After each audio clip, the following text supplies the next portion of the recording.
So I have to ask, how many of us are pursuing our financial goals for basic comforts or certain material aspirations? And how many of us are focused on our financial goals because we're actually aware that the financial system is finite and real serious changes are coming down the pike? I'm just curious to know.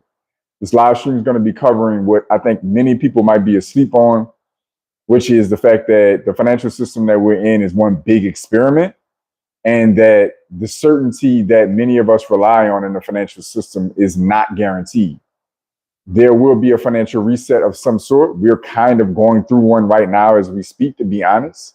And we need to have a more straightforward conversation about what a financial reset looks like. What are some of the economic consequences? How will it impact you particularly? And how do you prepare for it? Like, what is it that you do to try to better position yourself, your family, your community to come out of it, to survive it, and maybe even come out of it in better shape or potentially profitable or potentially in better control? So we need to have this conversation because too many times, many of us are on the back end of these financial shifts. I talk a lot about proximity on this channel, especially economic proximity.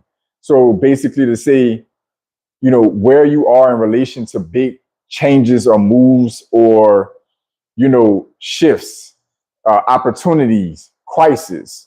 How in the know are you? How close are you? How connected are you? How informed are you? So many of us are well outside of a healthy ring of proximity to firsthand information, firsthand insights, firsthand opportunities, firsthand challenges and crises. This live stream is meant to wake many of us or more of us up. It's designed to not necessarily scare you, but to make you more aware of the possibilities and to point out the things happening around us. And it's also designed to give you some ideas and some strategies, some potential solutions, things to consider, to discuss amongst yourselves, to prepare for what seems to be an imminent shift in our financial system.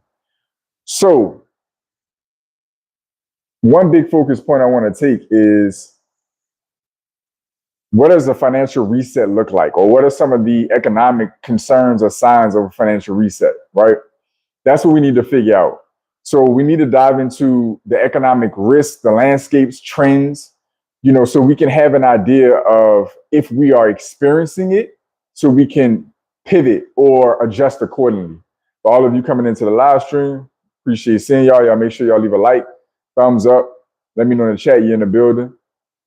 There you go. Leave some thumbs up. Let me know you're in the building. Leave some support. So, risk of financial reset in the U.S. will include higher inflation, increased borrowing costs, eroded savings, significant market volatility, and a loss of investor confidence in the U.S. assets, the dollar's reserve status. We're going to talk about all of these different things on some level or another. Such a reset could also lead to tariff-included economic shocks, disruptions to global trade, a potential recessionary environment, significantly impacting consumers, businesses, and international economic stability. So what all that basically means in English is there's multiple different signs and symptoms of a financial reset. So higher inflation, we're already living through higher inflation right now. It's been tempered down by interest rates. Good job leaving y'all likes and let me know y'all in the building. Higher inflation has been tempered down by the Federal Reserve's attempt to raise interest rates, but inflation is definitely higher than it's reported to be. And I don't think it's unfair for us to put that out there in the mainstream conversation. I know a lot of people who are deeper into the financial system already understand these things or already have some curiosities or they're scratching their head. But I'm going to substantiate that inflation is higher than the numbers you may be seeing in the news. And for those of you who may not be as familiar, inflation is either, depending on how you look at it or what economists you talk to, it's the rising cost of goods and services, or the devaluing of your purchasing power, the devaluing of your currency. So however you want to look at that, it gets really nuanced, but basically in plain English, inflation is going to be your inability to take the same dollars and purchase the same amount of goods or services as yesterday or last month or last year. So increased borrowing costs. This is a problem. If money becomes more expensive to borrow, then people will borrow less of it. They can afford to borrow less of it. They will qualify to borrow less of it. And our economic system is very dependent on people borrowing money. So if people can't afford to borrow money, activity will slow down. And this in itself will lead to the economy slowing down. Let me know if this is making sense to you so far, if you have any questions. Eroded savings. So along the lines of inflation getting worse and economic activity slowing down, borrowing costs going up, eroded savings basically means that your savings accounts and wherever you're parking your money, good job leaving likes, good job leaving likes. Wherever you are parking your money is earning less than the inflation rate. So the rising cost of goods and services, we'll keep it simple for now and say that what you're saving in your savings account, high yield savings account, bonds, CDs, wherever you're parking your money is earning less than what the rising cost of goods and services is. So what that basically means is you're going to basically look like you're earning 2%, 3%, 4%. Good job leaving the likes, leaving emojis. Let me know y'all in the building. Got somebody leaving scriptures down there as well. Shout out to you.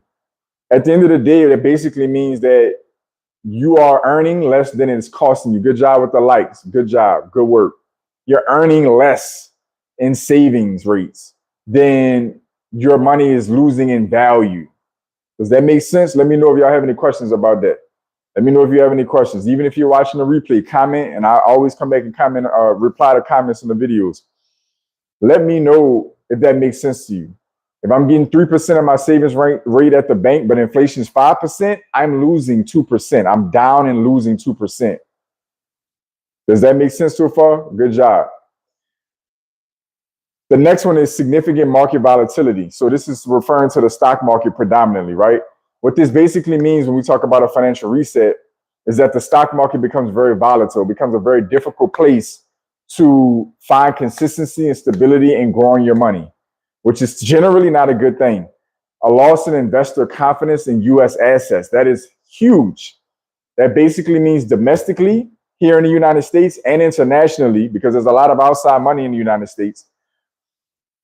The stock market, real estate, these different assets that keep our economy, liquidated, keeps money flowing through our economy. People lose confidence in it and they stop investing in assets in the United States. That includes us here in the United States and it includes people outside of the United States.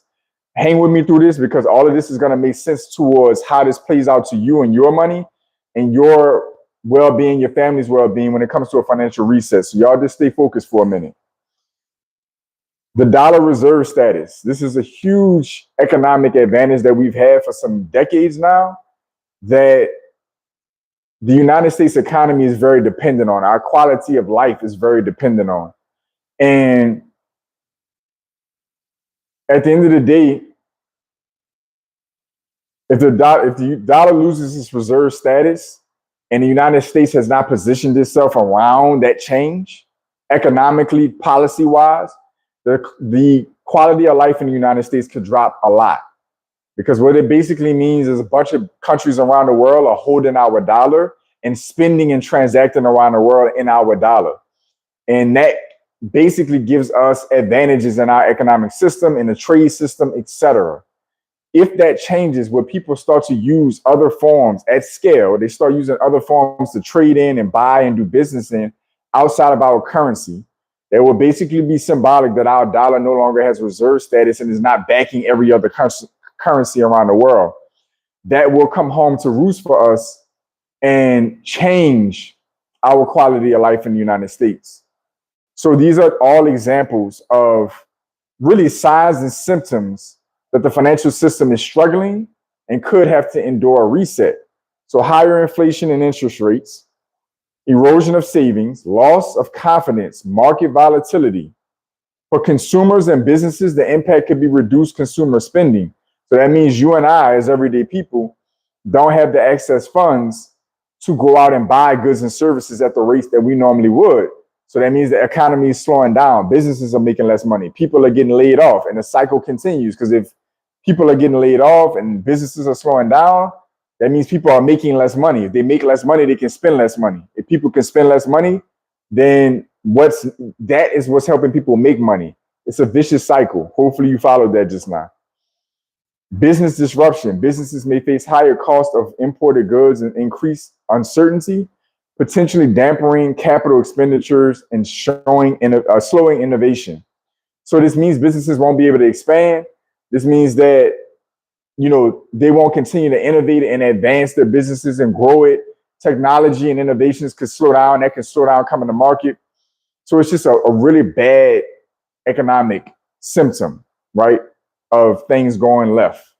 Job and income loss. I just kind of touched on that a minute ago. Some scenarios suggest a financial reset could lead to large losses in income, employment, and particularly if followed by a prolonged economic downturn. Global and geopolitical consequences. So potential trade wars and economic shocks, decline of dollar dominance and systemic risks, a fundamental shift in global financial architecture, particularly if it leads to extreme fragmentation, could reduce the global GDP and create widespread financial instability.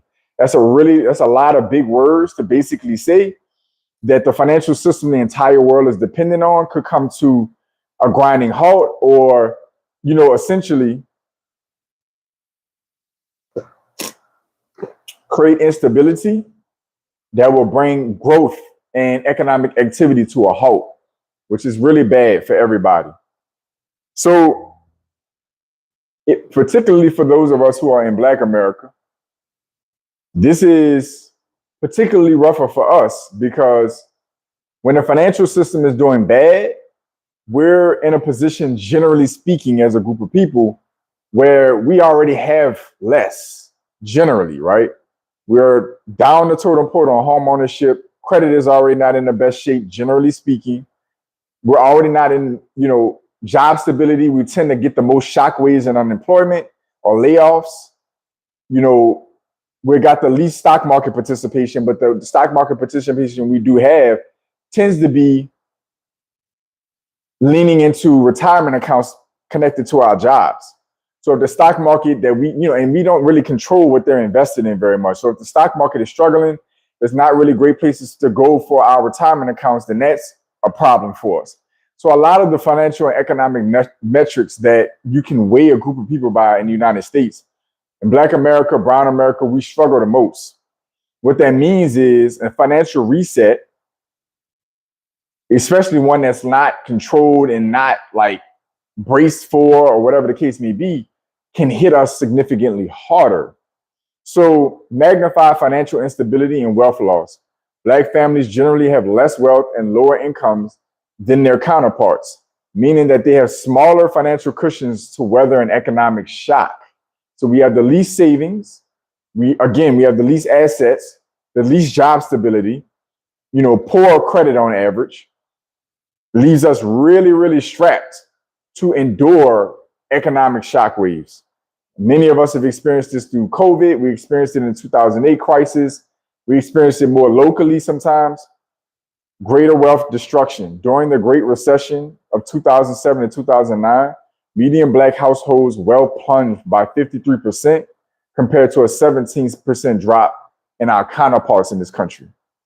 Slower wealth recovery. In the aftermath of Great Recession, Black household wealth continued to decline even as white household wealth began to recover. By 2011, median Black wealth has still fallen well below the means of our counterparts' wealth, even though there was an uptick.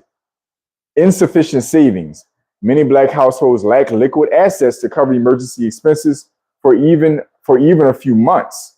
This increased the likelihood that they will fall behind on payments or take on higher cost debt to survive a financial crisis.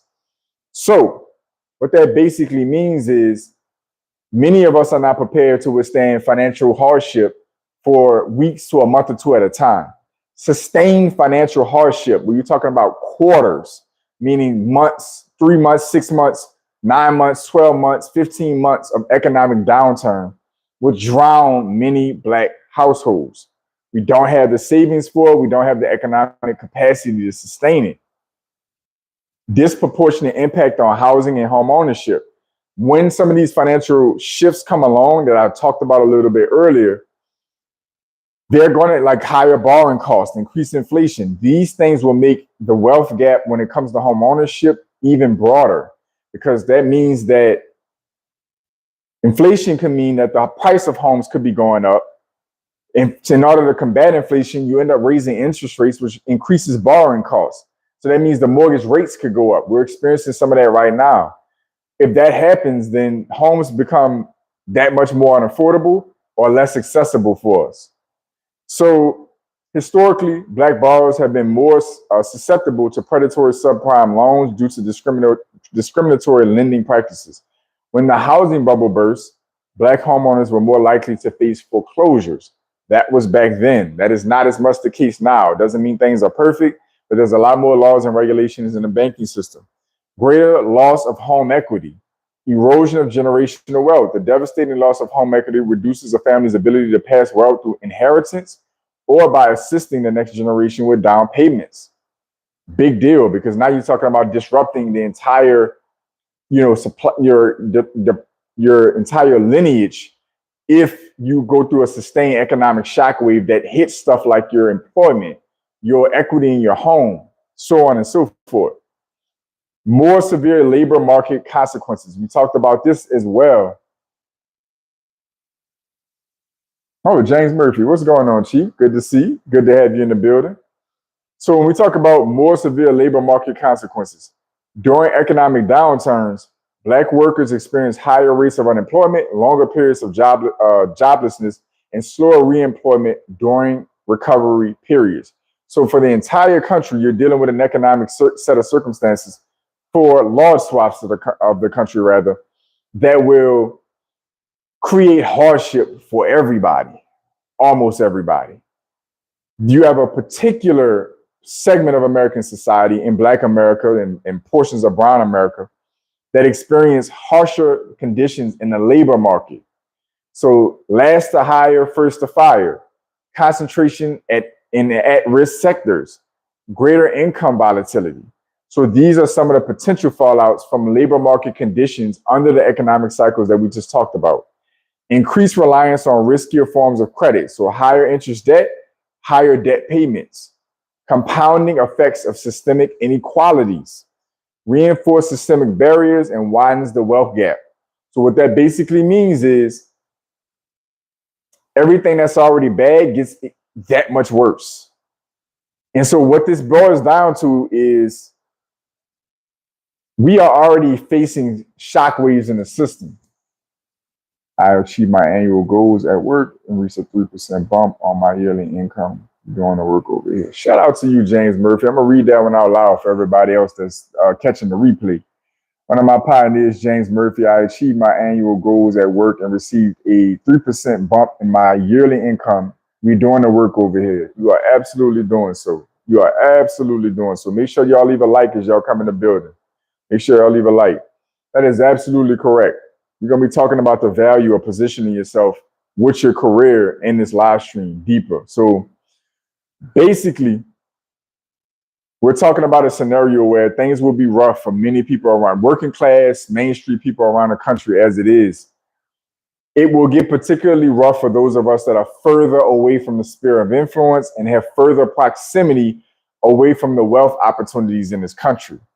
So what does preparation look like, right?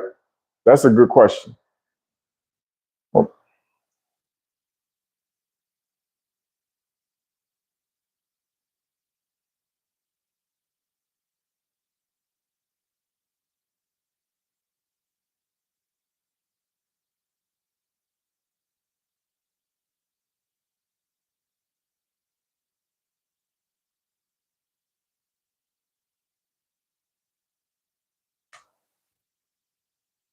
That is 2 raises in 3 years at my job. Good work, man. Good work, good work, good work. Definitely want to celebrate diligence, hard work, dedication when we start talking about our jobs, right? or anything that we're pouring ourselves in businesses, work, especially at the job, because I think people take their jobs for granted nowadays. So good work, James Murphy.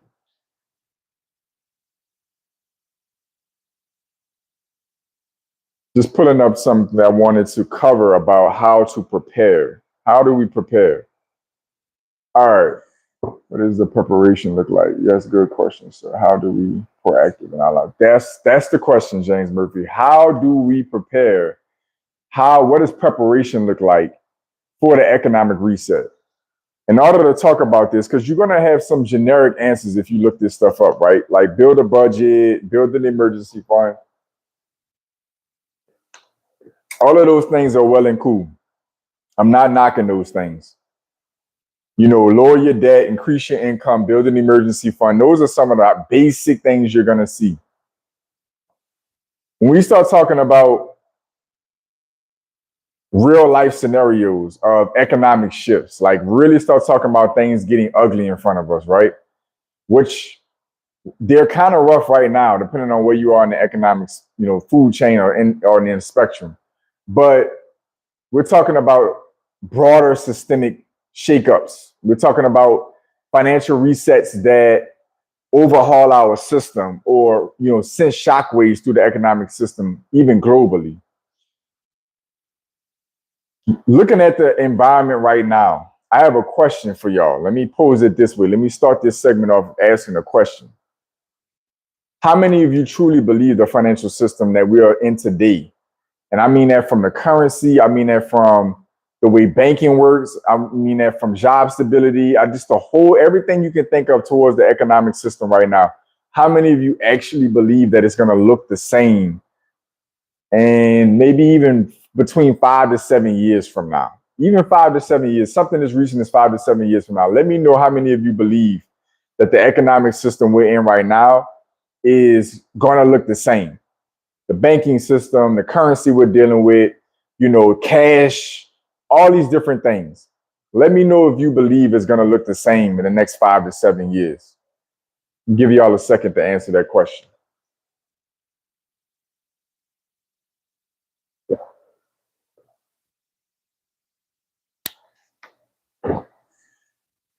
I see a good opportunity to create a new department at my work. I'm trying to start talking to people who have created the budget and plant the seed to prepare them. Good work, James. Good work, James. Good work.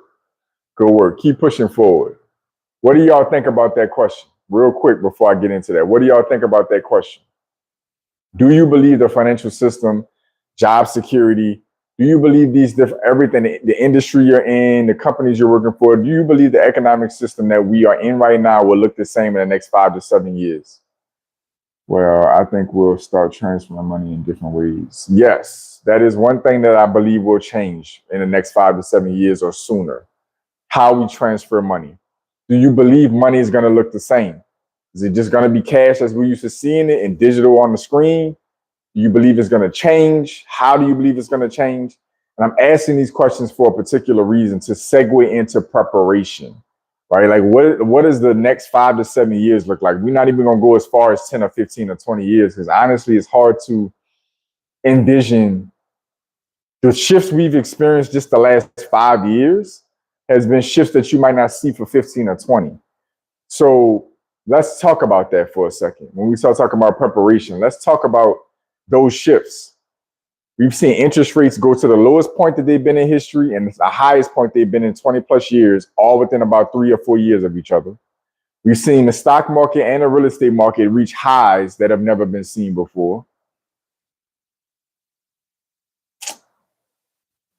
Crypto is an interesting one. We've seen interest rate change, stock market and real estate change at levels and rates that we've never seen before. We've seen almost the entire workforce laid off through COVID, and we turn around and see an economic boom where there's like, you know, it's an employee benefit labor market or employee leverage labor market, meaning that things were so robust that employers were fighting over employees. We've seen drastic shifts just from 2020 to now in 2025 that normally don't happen for a decade plus 2 decades. Things are only getting faster. We're talking about technology. We're talking about AI. We're talking about stable coins coming into the financial fray. Our government is openly having conversations about trying to back our currency with gold or cryptocurrency, or trying to pay off the national debt with gold or cryptocurrency. There's open conversations being had about how our economic system or our financial system could change. Our financial system and the government has a massive debt crisis. Corporations have a massive debt crisis. Individuals and households have a massive debt crisis. Our currency is shifting greatly and losing purchasing power at a significant rate. We're not producing nearly as much in the United States as we used to. And there's a lot of conflicts going on. There's a lot happening at one time in the United States alone. We're not even going across the globe. So the question is, what I just laid out for you, what do you think preparation looks like? Like, I know that's why you're here and staying into this live stream this long. What do you think preparation really looks like based on what I just laid out for you? We got inflation, we got interest rate changes, we got markets, very volatile markets where things are going to sky high.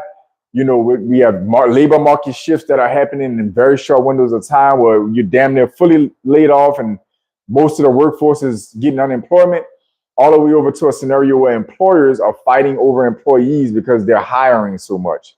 All these crazy shifts, conversations about stablecoin, AI, conversations about paying off the national debt with gold or cryptocurrencies, or trying to find a way to immerse them or back our currency with stable coins or crypto, or re-implementing some level of gold backing. Conversations, not policies, but conversations are being had.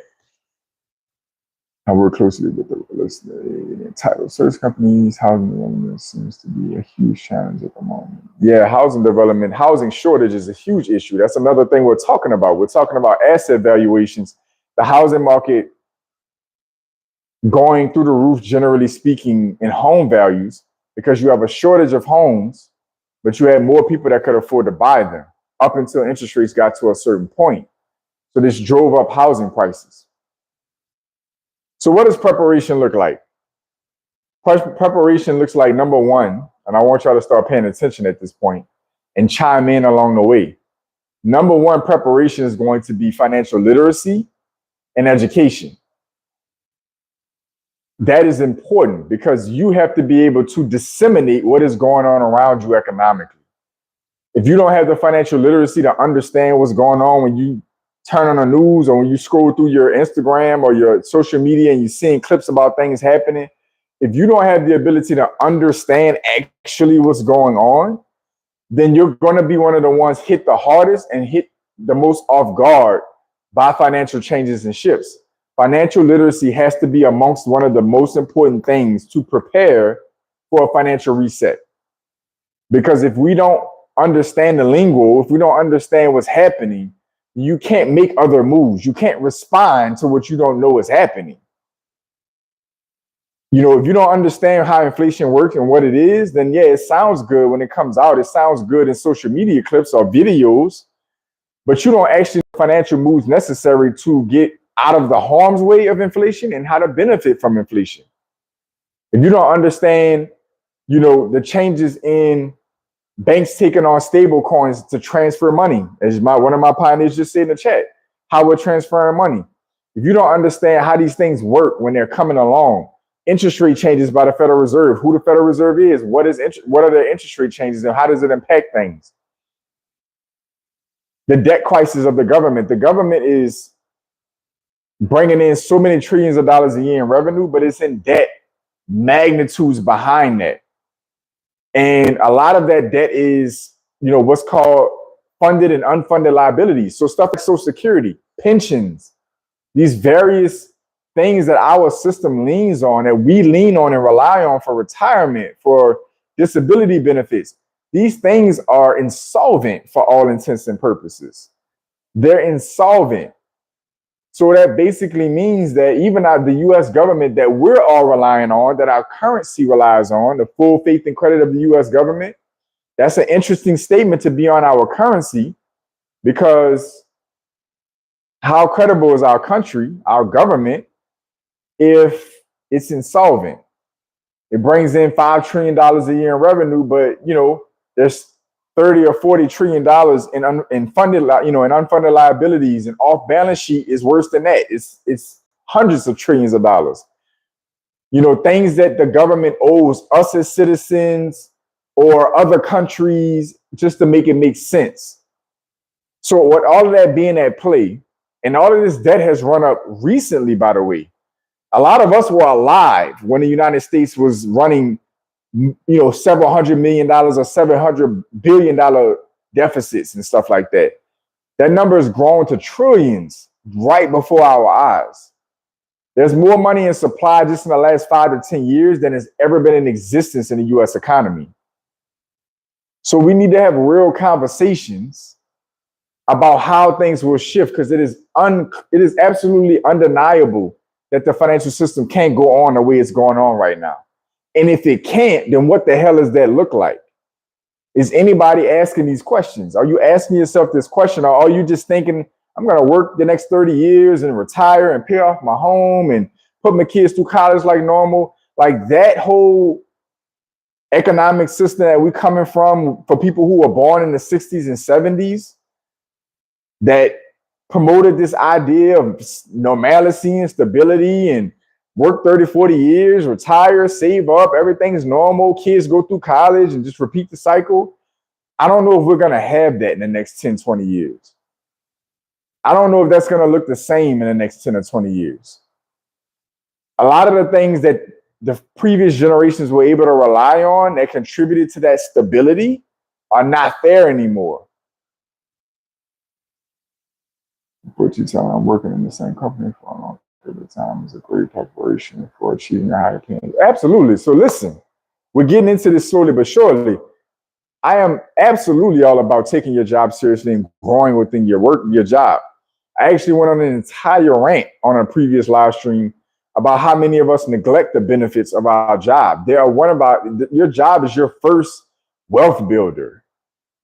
Your job is your first wealth builder, hands down, especially if you have a real career, because it's not just about your income, your pay raises, your retirement accounts. A lot of these jobs are offering insurance packages. There's all kind of other benefits, employee stock purchase plans. There's all kind of other financial benefits and incentives that come as part of your compensation. Your salary and income might be $40,000, $50,000, $60,000 a year. Sure. Your compensation package, you might be making $60,000, $70,000 a year, $80,000 a year in your total compensation package. We have to start rethinking that.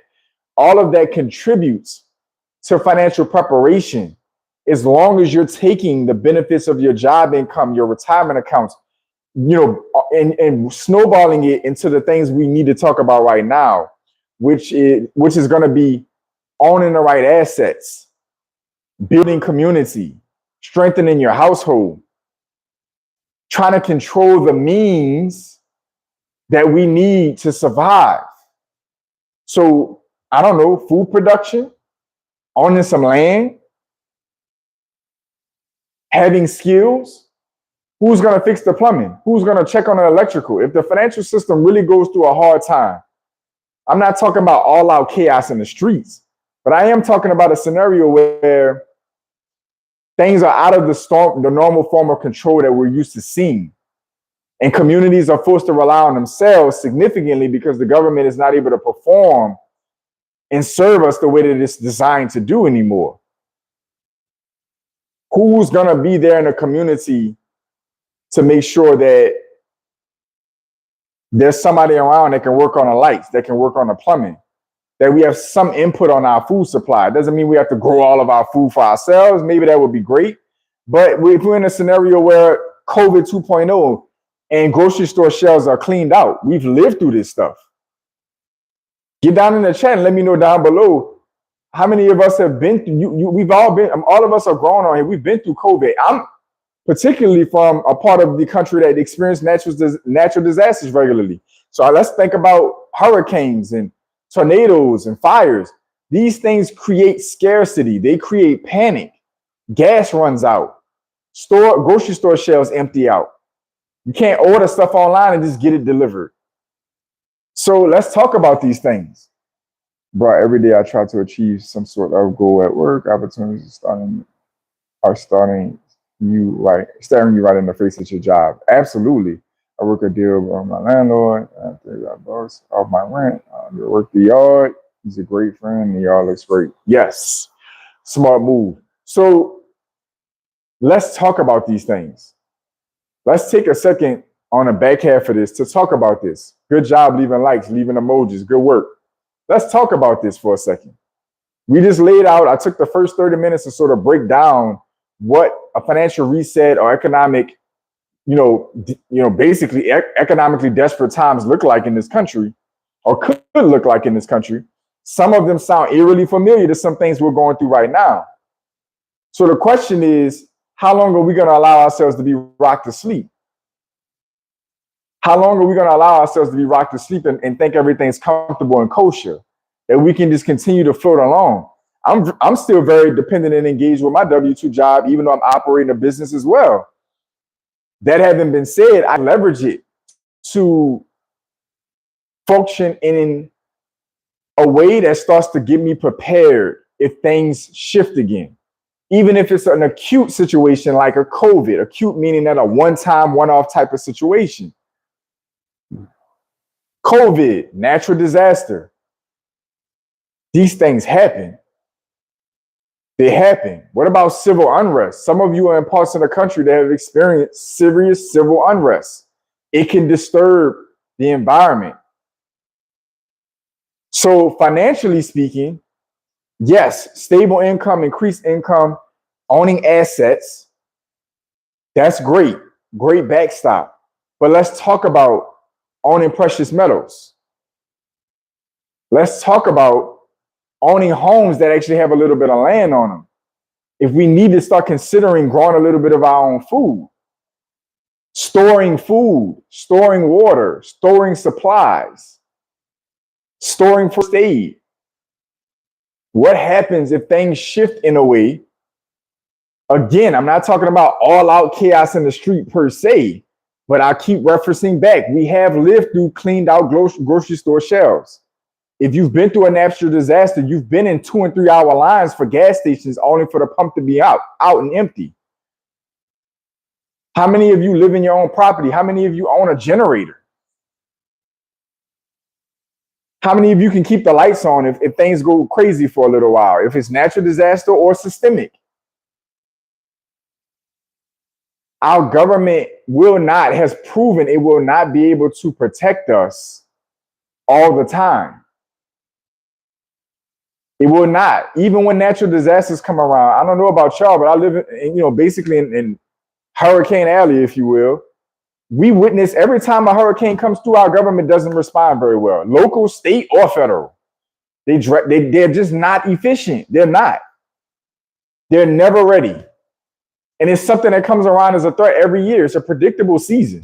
It's not like an earthquake or tornado. Hurricanes are predictable. You see them coming. And they still can't get it together. So these are things we experience without it being utter chaos per se in the street. And it's still something that forces us to get right down to surviving amongst each other, communities, households. We have to figure it out.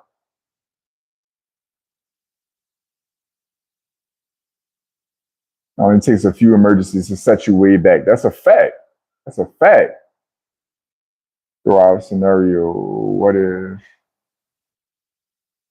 Let me throw out a scenario. What if KTM comes out with an incredible new bike this year? I got to get that dirt bike. So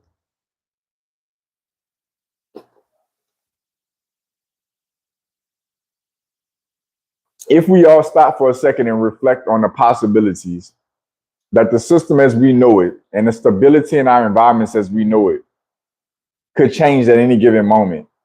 And when you stop and think about it, our government's job is to keep us from panicking. So things might be getting bad right underneath our noses or right underneath our feet. And they're not going to say anything. And even when it happens, they're likely to try to calm and soothe you that it's not that bad when it's that bad. So the conversation is to be, if you have a financial crisis or a financial reset, what do you own that will stay or retain value into the next version of the financial system? So you have to work on your basic material survival, goods, supplies, ideally owning property, land, storage, having some, control over food supply, water supply for at least weeks at a time. Generators. Can you keep providing power for basic care around the house? Are you in a safe enough neighborhood if things go left and get chaotic? Would you want to be stuck in your neighborhood with the power out, or grocery stores shelves cleaned out and stuff like that? Would you want to, where you live, would you feel comfortable? Again, land. What if you were in a scenario for months where things were crazy and chaotic? You have the ability to control a little bit of your food supply. These are real questions and conversations. Do you know your neighbors? Do you know your neighborhood? Are there people in your neighborhood? Is there enough communication in your neighborhood to say, okay, I know this person over here has this skill. This one has these resources. This has this one has that. Maybe a little bit of a collaborative effort of saying, okay, this is what we're going to do if things get bad in this way or another. So material survival, then economic survival. How many of you are relying solely on cash? How many of you are relying solely on cash money? How many of you, again, own any assets? And I'm not just talking about in the stock market. How many of you own land? How many of you own your own home and it's a quality piece of real estate? Own other real estate? Gold and silver, precious metals, that's a whole live stream in itself. If the financial system transfers over in some form or fashion, what is it that you have right now that you think is going to transfer over to that system? What has retained value no matter what economic system humanity's been in? Somebody let me know. What items have maintained value regardless of the economic system we've been in? That's the question you need to ask yourself. That's the question we need to ask ourselves.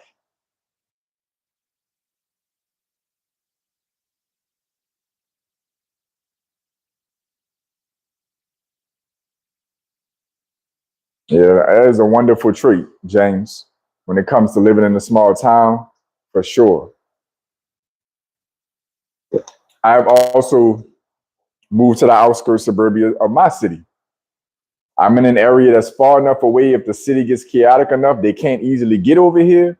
I'm close enough if I need to get in that I can get there.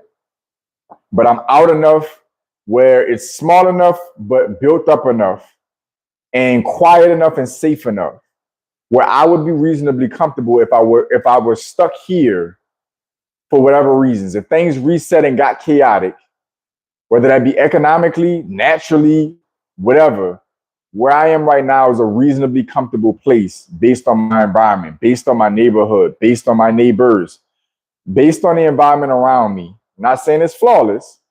But what I'm saying is based on my home, the land around my home, based on my neighbors, this is an environment I would feel much more comfortable in than when COVID went down and I lived in the depth of my city, in the metropolitan area of my city, still living in an apartment at the time, stuck in an apartment. Not only are we not talking about having your own house and space in the house, there's no land. You're confined to an apartment. Because as soon as you step out of your door, it's open space, right? So very, very significant difference. Yes, I actually think transportation like e-bikes and regular bicycles would be valuable in a crazy situation. Yes, like 20 minutes from the main town. Yes. Both of those are actually correct. Various forms of transportation, and we can get deep in this conversation because how many of you are in shape to be able to walk a few miles if you needed to? We talking about bikes and e-bikes and all of this other stuff. Very good conversation. How many of you could walk 5 to 7 miles if you needed to relocate, if you needed to get to safety, get to resources? Another conversation, being 20 to 30 minutes outside of your city on an acre of land. That is my scenario. That is my scenario. About a quarter, a little between a quarter and a half an acre of land for me. But I'm about 25, 30 minutes outside of my city where I can get in, I can get out reasonably well. But I'm also far enough out where if things got chaotic for some reason in my city, it's not close enough to just come be a threat here.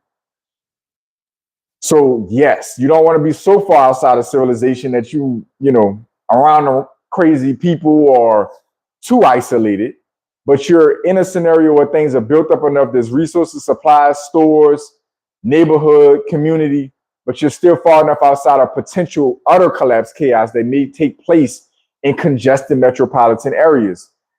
Again, financial resources dictate where you can live. Control.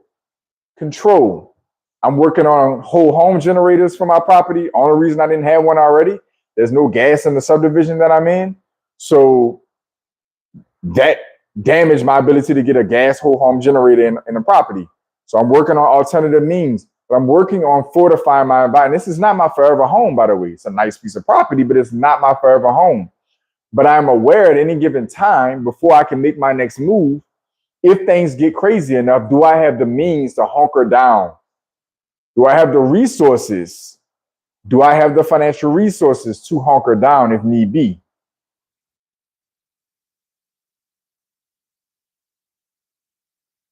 Yes.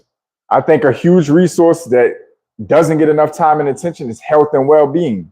A little diversion from this conversation of financial, but it is very relevant. Because I'm in the midst of having the financial resources, do you have the physical capacity to move around and be mobile? Do you have the ability, if you need to pack up and go, to take stuff and carry stuff and walk for miles, bike for miles? Do you have the ability to defend if need be? Do you have the physical capacity to defend if need be? What's the point of having all of these financial resources and tangible resources and goods if you can't be portable with them and you cannot defend if need be? Great points as well. Very important stuff. Very, very important stuff. What transitions from one system to the next? What is going to continue to have value regardless of the economic system that we're in? Can I go from this country to this country to this country with this item, with this good, with this skill, and it's going to be relevant?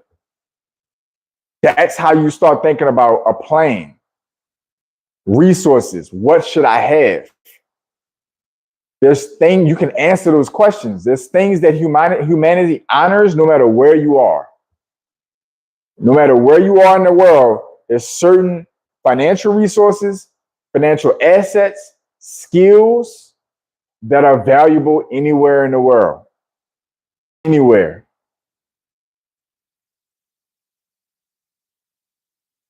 Yeah, I mean, you got to think about this. And I don't know how many of you may fall into this bucket, but many people in this country don't even have a 3 or 4 day food supply. You're talking about health and well-being. If the power went out and the system broke down for a week, there's people who would be borderline starving in just a few days. A lot of people. I literally have the habit of keeping about a week's worth of water easy, just in bottles and cases of water easy in my house, just for the household. And that's not considering rationing. That's not considering like spreading things out and rationing. That's just basic shopping. I keep about 2 or 3 weeks of basic canned good foods and stuff around just as standby. Sometimes I look crazy for these things. This isn't extreme prepper we're talking about. We're just talking about if things went crazy or shut down for a few days to a week or so, you're not in a desperate position.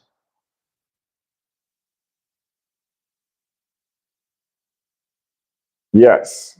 Basic grooming, being able to work on property, farming, gardening, plumbing, electrician, carpentry, grooming for people, haircuts, so all of these different things, medical care, all of these different things, just the physical capacity, even if you don't have crazy skill sets, the physical capacity to participate in these things, it's priceless. Being able to dig holes, help rebuild something, help tear something down, build something, rebuild something. to participate in the process, even if you don't have the leadership skills in those, you don't specialize in those things. Do you have the physical capacity to be good hands on deck? So this live stream is intended to just get your brain turning. It's not the most powerful live stream I've shot. The goal in this live stream is to talk about, don't fall asleep thinking the financial system and the world as we know it is going to continue to move exactly as we're used to seeing it. We've already lived through shifts that will be looked back upon in 50 years and be like, damn, really? All that happened and changed in that window is happening right in front of us right now. We're living through just from 2020 to 2025. We did it in 2001 with the Twin Towers scenario. There was major shifts to how society worked, how money worked, banking worked. 2008 did the same thing. We're living through them right now. They can get bigger. They can get bigger. They can come fast. They can hit hard. So the first thing is, don't think that you can just arbitrarily build your whole life around a guarantee that 30, 40, 50 years from now, or whatever amount of time is left in your life that we can presume financially, planning wise, that everything that we're seeing now is what's going to be there in 20, 30, or 40 years. When there's epic signs showing things already are changing, and that's not to be the case. That's already showing itself. It's already happening. That's number one for this live stream. Number two is to just get down to the symbols and the writing on the wall: inflation, higher borrowing costs, labor market condition changes, et cetera, et cetera. You know, policies like tariffs and stuff, trade issues, things going on that are just beyond basic shifts in the economic system. Like something's wrong. The fact that our government is in extreme debt and can't technically afford to support its own people through the promises it's made in retirement and Social Security and benefits, healthcare. We have to consider how to create some level of self-sustainability. That is what this live stream is about. It's about stirring a pot and having a conversation about how do we start to use the existing financial system, so our jobs, businesses, freelancing, etc., to build up our financial means, to start living our life as if we have to support ourselves, possibly, even if just for a window of time. Do you live somewhere where you'd be ready to hunker down if you had to? Do you have the property, the land, the resources, the storage space to hunker down? Do you have the transportation options? Do you have the physical capabilities? Do you have the storage? Do you have the financial means? If you need to barter or trade, if dollar ain't worth a damn for some strange reason, what are you going to trade in? Sounds far-fetched, but you never know. You never know. We've lived through recent significant size banking collapses. What happens if the banking system shuts down for 2 or 3 days? Do you have cash? What do you have that you can trade financially if you needed to go to the store? I'm just curious.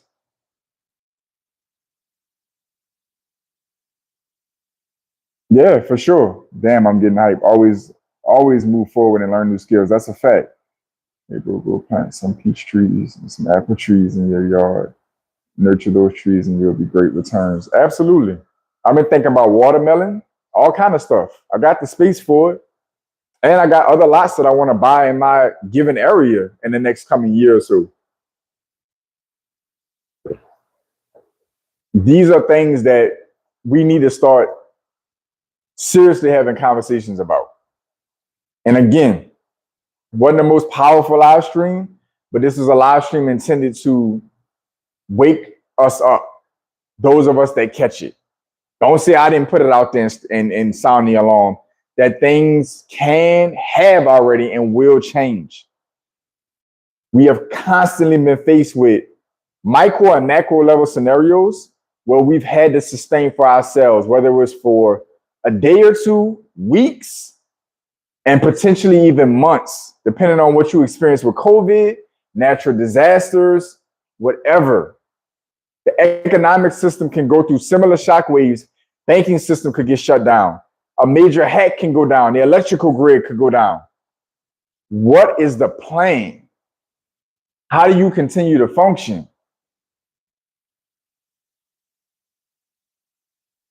Yes, the market collapse. Yes, these things have happened right under our nose.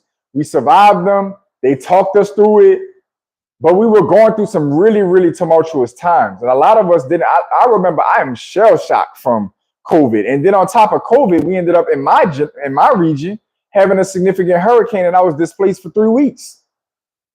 Two scenarios a year apart, 2020 and 2021, that changed my mindset as an adult and as a man and as a leader and as a leader of a family forever. And that's not counting all the other scenarios that have been lived through. I lived through Hurricane Katrina. I experienced that firsthand. I experienced Hurricane Katrina firsthand. So these are events and examples and scenarios where you were when these given things took place based on where you were. How comfortable were you? How capable were you? How prepared were you? These are things for me that was like, I want a home. I gotta have some land with that home. I need to have storage capabilities. I have a whole attic space that I can lay down a whole floor on and store. That is a plan that I have. I have literally an attic layout that I can damn near make another set of rooms out of based on the way the ceiling works, but for storage capabilities. Preparation, whole home generators, etc. These are things that are essential when we talk about financial resets. We're not just talking about the money part of it. That is important. But we need to start talking about autonomy and independence, and that comes through practice and habit, controlling even a little bit of your food supply. Just a little bit, 10%, 20% of your calories coming out of your garden, your backyard. Getting in that habit, because you never know when that might turn into your 100% one day. None of us do.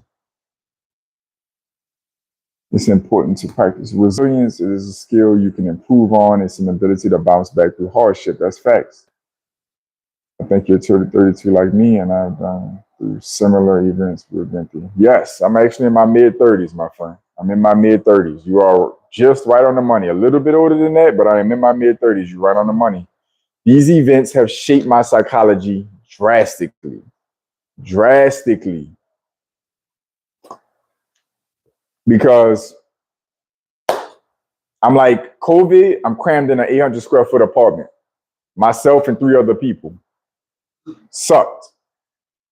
The hurricane that pushed us out, thankfully I was working for a good job and they covered a lot of the cost of us having to evacuate and stay gone and cover hotel costs and put a little cash in my pocket on top of payroll. But I still was stuck.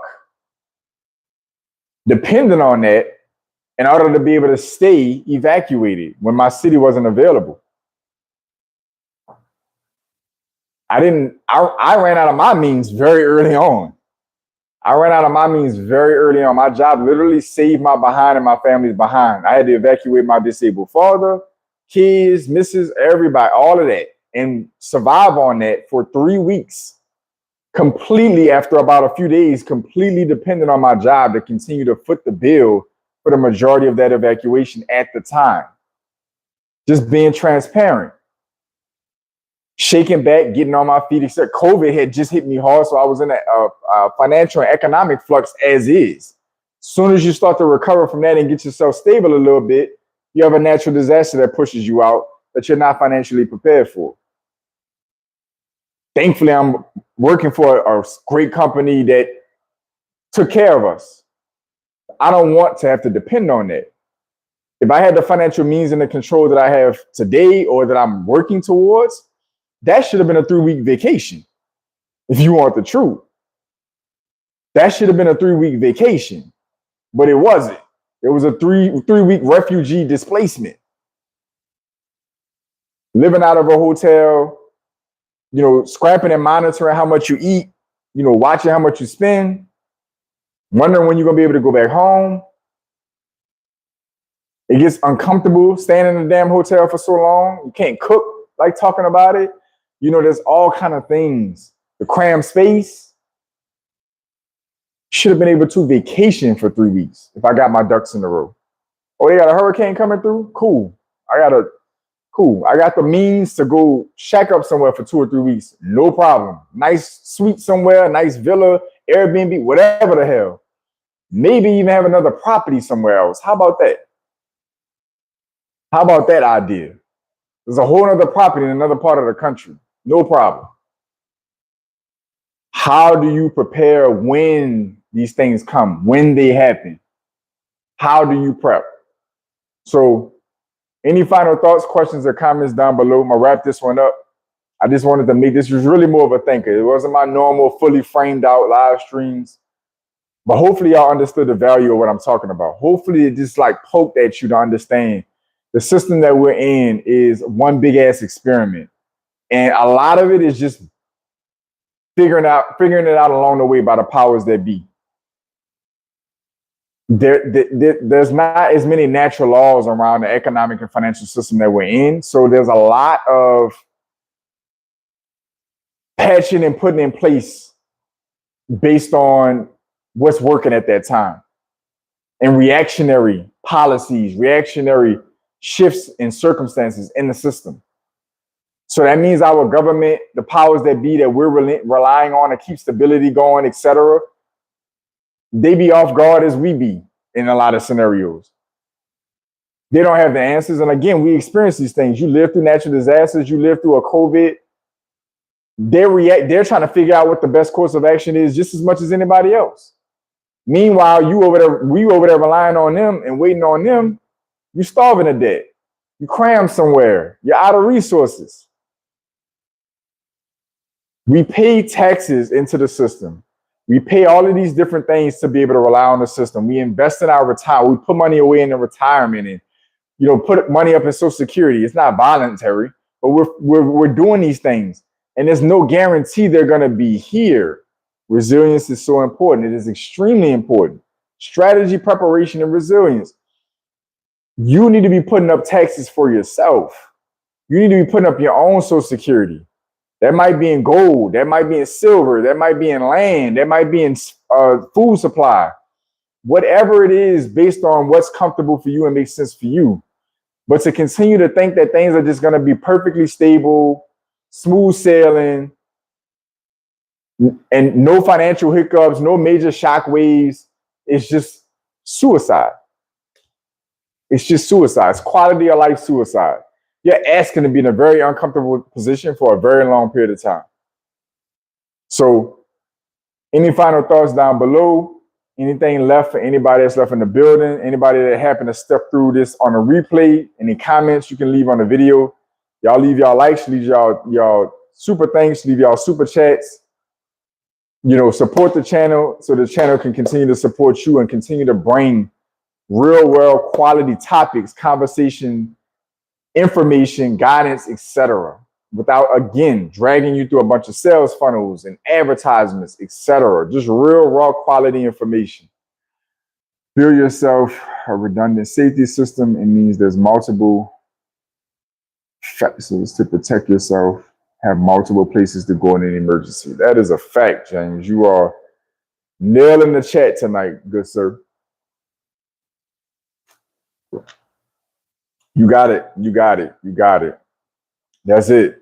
Be prepared. Don't assume it's all going to be sweet and sunshine and rainbows forever.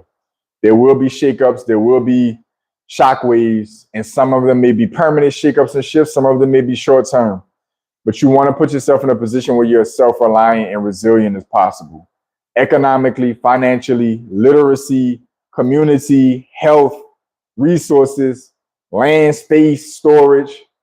Get your ducks in a row. We're all working towards that, myself included. Get your ducks in a row. Get your ducks in a row. Dear brother, have a good night. Thank you for streaming my life. Shout out to you. I appreciate you, my pioneer. I appreciate you. I wish y'all a great night. I wish y'all a great, till I can jump on and y'all see videos rolling out as always throughout the week. Next live stream will be Sunday. So, I'll see y'all then live.